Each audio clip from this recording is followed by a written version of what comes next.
Hello everyone, स्वागत है आपका मेरे चैनल पर। This video is so much helpful for you because this video contained most important question with answer, जो आपके एग्ज़ाम के पॉइंट ऑफ व्यू से बहुत इंपॉर्टेंट है, ना सिर्फ बीएड के लिए बल्कि इन्वायरमेंट एजुकेशन जिस भी एग्ज़ाम में आएगा उसके लिए। So please watch full video and don't skip a single point, क्योंकि क्वेश्चन से भी क्वेश्चन बनता है, तो हर क्वेश्चन को आप ध्यान से पढ़िएगा। And please subscribe my channel for more such useful videos. तो स्टार्ट करते हैं। The first question is, पर्यावरण जागरूकता के संबंध में बेलगार्ड की अंतर्राष्ट्रीय कार्यशाला आयोजित की गई थी। तो ये आयोजित की गई थी 1975 में। नेक्स्ट है, पर्यावरण प्रबंधन के उपागम हैं। तो इसके 3 उपागम हैं: समग्रतावादी उपागम, एकल उपागम, अनुरक्षणात्मक उपागम। नेक्स्ट है, भारतीय वन्य जीव बोर्ड की स्थापना वर्ष 1952 में की गई तथा इसका पुनर्गठन वर्ष 1991 में किया गया। ये क्वेश्चन आपसे ऐसे भी पूछा जा सकता है कि वन्य जीव बोर्ड की स्थापना कब की गई, तो वो होगा 1952, और इसका पुनर्गठन कब किया गया, तो वो होगा 1991। नेक्स्ट है, काजीरंगा सेंचुरी तथा सुंदरवन किस वन्य जीव से संबंधित हैं? तो काजीरंगा सेंचुरी संबंधित है गेंडा से और सुंदरवन संबंधित है बाघ से। सुंदरवन से रिलेटेड एक क्वेश्चन ये भी आता है कि भारत का सबसे बड़ा मैंग्रोव वन कौन सा है? तो भारत का सबसे बड़ा मैंग्रोव वन है सुंदरवन। नेक्स्ट है, भारत सरकार ने पर्यावरण संरक्षण अधिनियम पारित किया। तो ये पारित किया भारत सरकार ने 23 मई 1986 को। ऐसे ही एक क्वेश्चन ये भी पूछा जाता है कि भारत सरकार ने पर्यावरण संरक्षण अधिनियम लागू कब किया? तो प्लीज़ कमेंट कीजिएगा अगर आपको पता हो, और अगर ना पता हो तो भी कमेंट कीजिएगा कि आपको नहीं पता है, तो मैं उसका आंसर जरूर दूंगी। नेक्स्ट है, राष्ट्रीय स्तर पर पर्यावरण शिक्षा कार्यक्रम के अंतर्गत भारत के किस शहर में पर्यावरण शिक्षा विभाग की स्थापना की गई? तो उसका आंसर है अहमदाबाद। नेक्स्ट है, भारतीय दंड संहिता की धारा 268 व 291 में पर्यावरण संरक्षण के प्रावधान हैं। ये क्वेश्चन आपसे पूछा जा सकता है कि आईपीसी की किस धारा में पर्यावरण संरक्षण का प्रावधान है? तो वो है 268 व 291 में।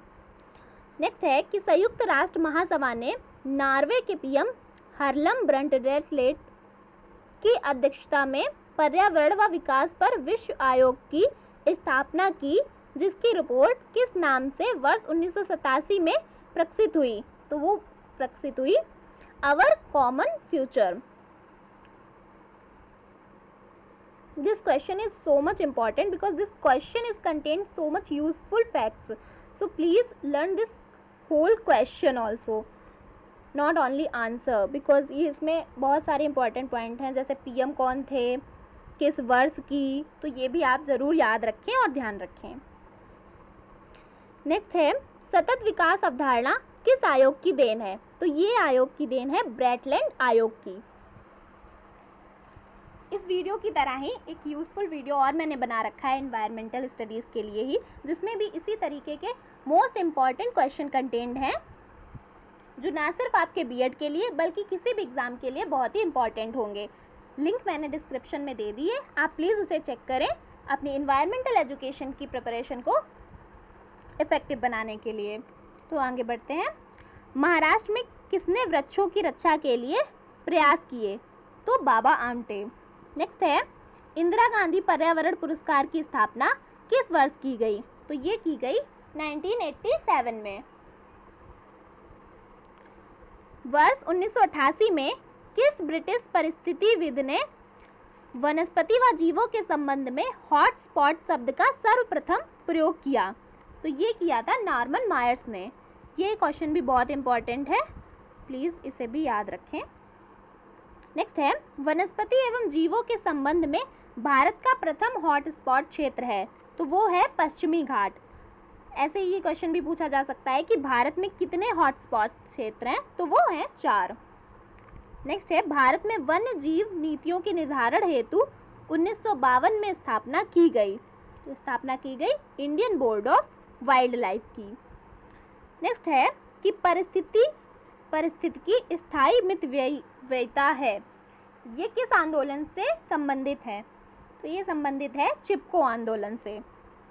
नेक्स्ट है, चिपको आंदोलन की शुरुआत किसने की थी? तो चिपको आंदोलन की शुरुआत की थी चंडी प्रसाद भट्ट और गौरा देवी ने।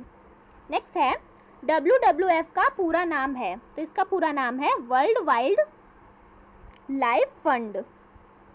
नेक्स्ट है, जूलॉजिकल सर्वे ऑफ इंडिया की स्थापना कब हुई? तो इसकी स्थापना हुई 1916 में। ये आप याद रखिएगा, इम्पॉर्टेंट है और पिछले साल पूछा भी जा चुका है एग्जाम में। नेक्स्ट है, NGRI का पूरा नाम है, तो इसका पूरा नाम है national geophysical research institute. Next है, NEERI का पूरा नाम है, ये है national environment engineering research institute. EIS का पूरा नाम है एनवायरनमेंट इंफॉर्मेशन सिस्टम। ये फुल फॉर्म भी बहुत इंपॉर्टेंट है, सो इन्हें भी आप ज़रूर याद रखें। और जैसे कि आप देख रहे हैं कि फुल फॉर्म के बहुत सारे क्वेश्चन पूछे जाते हैं, तो अगर आप चाहें तो मैं इसका एक सेपरेट वीडियो बना सकती हूँ जिसमें सिर्फ और सिर्फ सबके फुल फॉर्म ही दिए होंगे। अगर आप चाहते हैं ऐसा वीडियो तो प्लीज़ कमेंट करें। नेक्स्ट है, समस्या समाधान विधि है, तो समस्या समाधान विधि है एक वैज्ञानिक विधि।